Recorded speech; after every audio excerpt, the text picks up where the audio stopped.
human crack in the flesh. I'm the last of the best. One word to describe me, spectacular, yes. What's up, YouTube, man? Chilling. Gonna drop this road off in about an hour.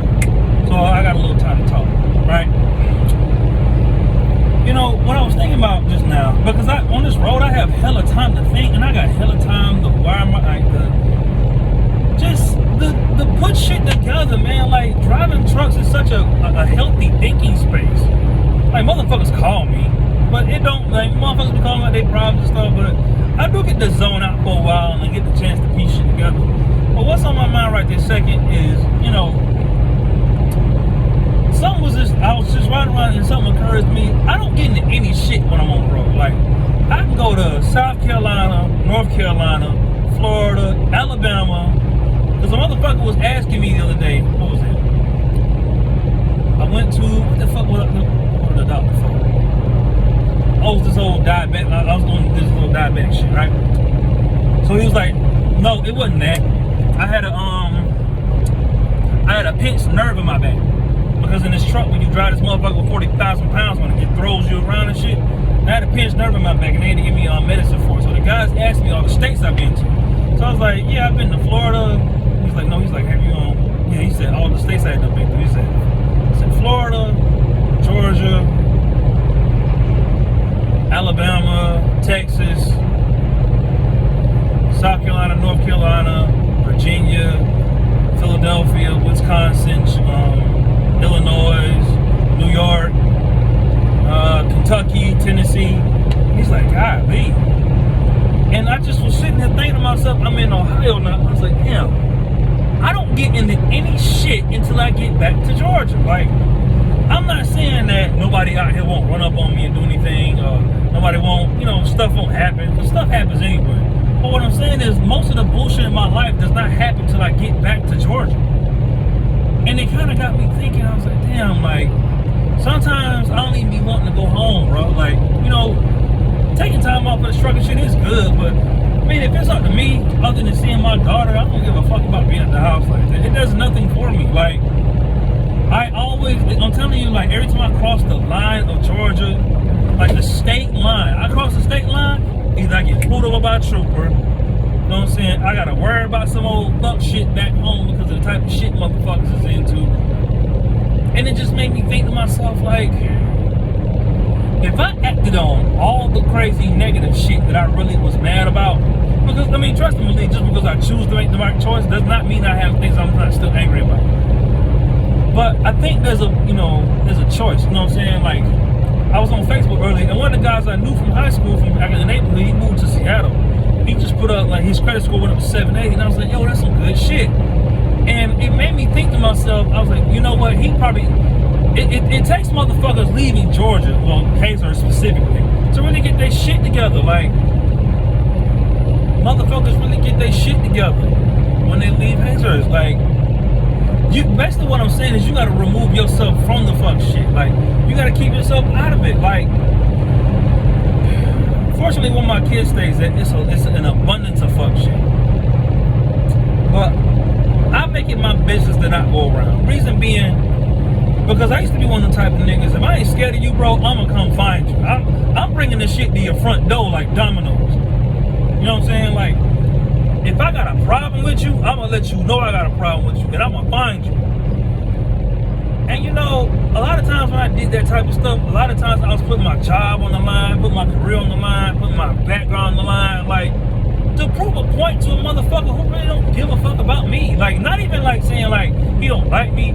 What I'm saying is, like, niggas don't even be thinking about me like that. I be the one mad about shit, and I be wanting to make it, like, even the score on shit. Like, what I'm saying is, listen, I fuck with revenge, but I'm not so big on it anymore. Because it's like I got too much, I'm doing too well on this side. Like, I'm on the side where the guy, well, my friend, well, I'm gonna call him, is he a friend? Yeah, he's cool.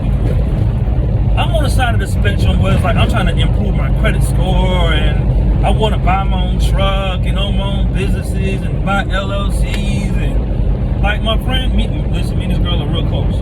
She messaged me today, was like, I lost 20 pounds. Like, and she's been working on that weight loss thing nonstop. Like, she has really put her nose to it, and the results show when you actually stick to some shit But what I'm saying is, it took her to change her lifestyle for a lot of that stuff to happen. Like, what I'm saying in a nutshell is, you have to keep your hands out of shit. Like, listen, if I see a situation's fucked up, and even if it makes me angry, I try to make it a point to go the other way instead of trying to run into it. I used to try to run into it to fight motherfuckers, to prove a point. 9 times out of 10, when a lot of that shit happened, when a lot of that shit went down, it only affected me. Because, you know, motherfuckers ain't trying to fight straight up. Like, I really, like, rewinding all the altercations I've been in, and it's never been a straight up one-on-one. Like, I don't know if it's because I'm 230 something or whatever the case may be. Like, my cousin told me, he's like, bro, you 230 pounds. Ain't nobody finna fight you straight up. Like, and I'm sitting there thinking to myself, like, that can't be the case, bro. Like, I actually get sad when a motherfucker talk that gangster shit to me and then don't live it. Because it's like, damn, I kind of want to see if you was going to do it. But on the other side of that coin, is like, what is it? Like, that's emotional, childish shit. Like, that's you being a kid. Like, you know, my sister used to be like, why the fuck do you care? And I still like, nah, the motherfucker pissed me off, he did this and did that. It took me, you know, again, it took a lot of things to happen for me to see life from her perspective of like, you know what does it do for you? Specifically, like, is beating somebody's ass gonna improve your life? We ain't boxing for money out this motherfucker. You know what I'm saying? Like, it does me no good to hit somebody in the face as much as I want to. And then second, if I go down, shit, ain't nobody finna take my place. My mom ain't got the money to take care of my daughter like that. Her mama ain't finna take care of her either. I mean, her mom can take care of her like she's there, but I'm saying it takes money to feed a kid. And then second, like, I look at life like this, right?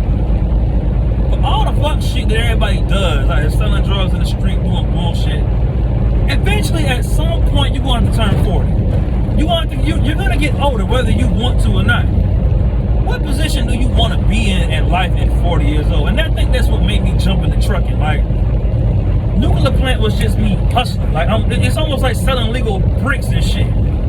But with this trucking shit, you gotta put time into it, effort into it.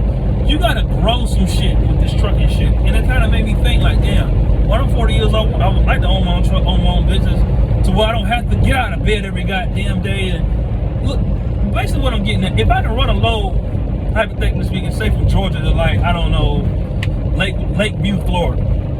Let's say that's about 400 miles or something like that. Maybe, I don't know, I forget the mileage. But if I can make $1,400 off that shit in a day, and then take the other day off because I don't technically work for anybody, like I can make the choice of whether I want to do some shit or not, I'd rather be on that side of the perspective at age 40 where I have control over my time and have the finances to actually go do some nice shit. You know what I'm saying? Because I plan on doing nicer shit as I age. But it's like, would I rather be the rich nigga or the real nigga? Like, a lot of y'all want to be the real nigga. And I'm real too. Like, don't get me wrong. I ain't scared of shit. But at the same time, it's like, what does that do for you as a person? Like, what does the bullshit do for you? Like, does it improve your quality of life? Like, I can say this shit's on blue in the face, and I don't expect motherfuckers to listen to it. But it's more so like, what do you really, really want to, like, what do you see yourself in 10 years? Because, I mean, I remember being 21 and thinking I'd never make it to the age of 30, and here I am at 30. I mean, I'm doing pretty well, but I'm just saying, like, I'm taking the next 10 years of my life very seriously. Very seriously. You know what I'm saying? And I'm not about to let somebody, as much as I want to do it, God, man, like, if I got into half the shit I thought, I would not be coming out. I'd be doing a life sentence. Like, I have thoughts of buying guns and shit, right? But I don't buy guns because I'm one of them people, when I get mad, I'm going to actually start shooting. It ain't going to be, oh, we just practice shooting and I'm just shooting at fucking walls and shit. No, nigga, I'm going to kill you. But in turn, me killing you ain't gonna get me sent to prison. Now, I'm the type of motherfucker, I ain't scared to punch nobody in the face.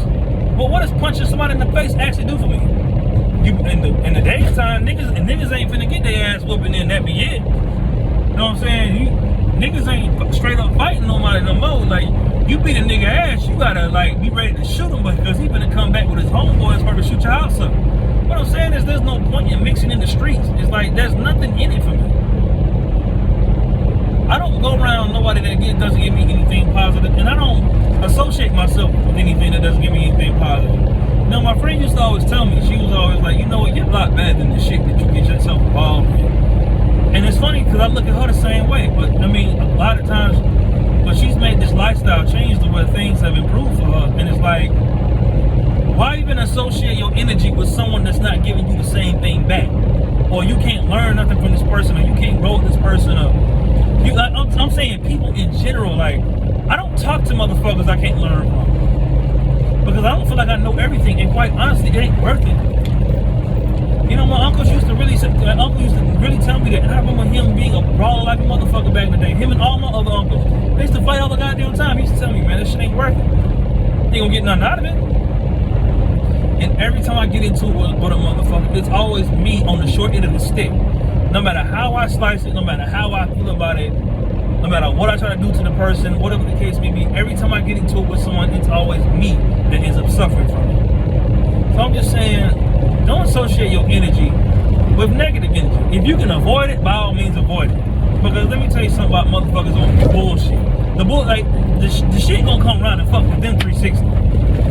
Whatever you put into the universe is what you get back. And I used to not believe that. But I try to help people. I try to be friendly. I try to encourage the people that I care about. You know what I'm saying? And I think a lot of that energy comes back to me in different ways and everything. And I'm appreciative. You know? And I just wanted to say that. I just had a minute.